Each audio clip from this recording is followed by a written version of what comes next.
What's up, Huskies? I'm Natalie. And I'm Baxter. And we're back with a new episode of Newscene. We interviewed Declan Collins to hear about the first upcoming studio show, Theater District. You can go see Theater District on September 25th at 4, September 26th at 7, and September 27th at 7. Hi, I'm Declan Collins, and I'm the director of Theater District. Theater District is about a 15-year-old kid named Wesley, and Wesley has just started living with his dad and his dad's long-term boyfriend to get closer with his dad. And Wesley's best friend at school, Theo, has just come out as gay, and then one day in Wesley and Theo's gym class, the two are beaten up by kids in the class because Theo is gay. I really wanted to direct a play that had gay main characters because that's something that I feel like is underrepresented on OPRF stages, and I would love to bring those stories to the stage. And this play I thought really could have a powerful impact in this community, and I really connected to the themes and the characters, so I thought it would be the perfect choice to bring to studio. On Wednesday, August 28th, OPRF seniors and their parents gathered in the auditorium to learn about the college application process from the school's counselors and faculty members in the auditorium. Families were instructed to follow the 5-step application process, which suggested that students should make a final list of colleges, as well as completing the application requirements in their Naviance account. Good luck to our seniors who are starting to apply. On the evening of Thursday the 5th, students' parents got a chance to meet teachers and explore the school for back-to-school night. For a few hours, parents stepped into their children's shoes and walked their schedules. During each shortened period, teachers were able to introduce themselves and the course to the parents and guardians of their students. Hopefully, after this experience, parents will appreciate how hard it is to climb 4 flights of stairs with 30 pounds on their back every single day. Over the past week, Newscene member Margaret Cornick sat down with our new racial director of equity, LeVar Amons. Mr. Amons is excited about his new position at OPRF and is hopeful that the school will continue to improve its standards of equity throughout the school year. Here's the interview. The Executive Director of Equity and Student Success as a position in and of itself, I would say is more of an accountability measure, right? To ensure that our school is operating with a quality of fairness in a number of areas in terms of how the school functions in its service to students as well as the larger school community. I think it's just my, I would say my life experiences growing up as a member of underrepresented groups, in particular being a young Black American male navigating spaces that I'm not typically a part of the dominant culture, and having various lived experiences just from that view and within that context led me to push for the work in equity work that I do. I believe firmly that ultimately it's an opportunity gap, right? And who has the access to the materials and curriculum that is needed to narrow that achievement gap and raise scores. So this isn't a concern or an issue that's exclusive just to Oak Park and River Forest High School. You can literally look at a number of schools across our country, and it really serves as a larger conversation to be had about what achievement means in schools, especially for people of color and underrepresented groups. In looking at America to me and understanding what it did for the school last year, the way I see it and understand it, there is a healing that needs to happen. But I think we have to approach it cautiously so that it's meaningful for folks if we get to that space. I would tell students be willing to engage with teachers, be willing to engage with one another beyond or even across your differences, right?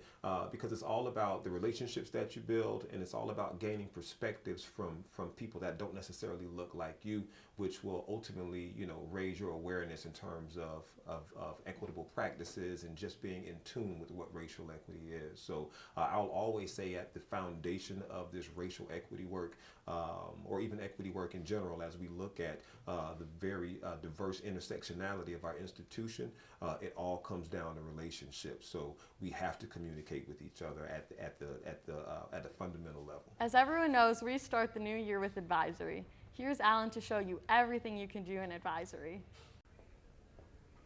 Hey, you. Me? Yes, you. Couldn't be. Then who? What? There's this new thing called advisory period.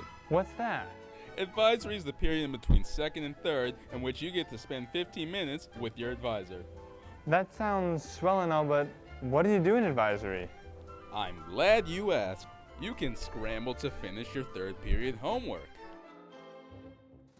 You can take an incredibly short nap.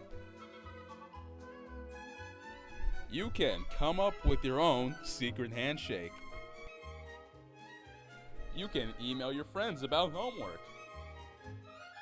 Feel free to check out some colleges. You can catch up on your writing. Check up on all the latest school news when your advisor reads the morning announcements. Or you can take a more proactive approach and read them yourself. Wow, that sounds awesome. I can't wait to go to advisory.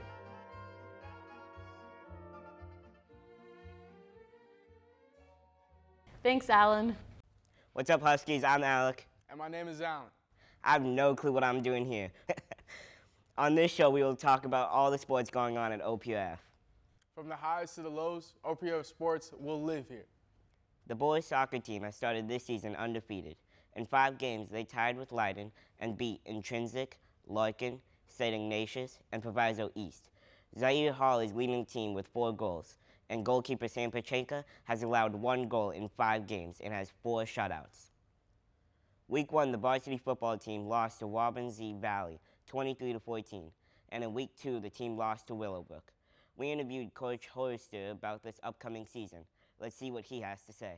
Well, the team really started working to prepare for the season, starting in January when they started doing their off-season conditioning, and then we do a summer camp in June and July, and we started back at full practice starting here in August. So they've really been working since the winter time to prepare for the season and have done a really nice job of it. You know what? I think that there's going to be a lot of growth.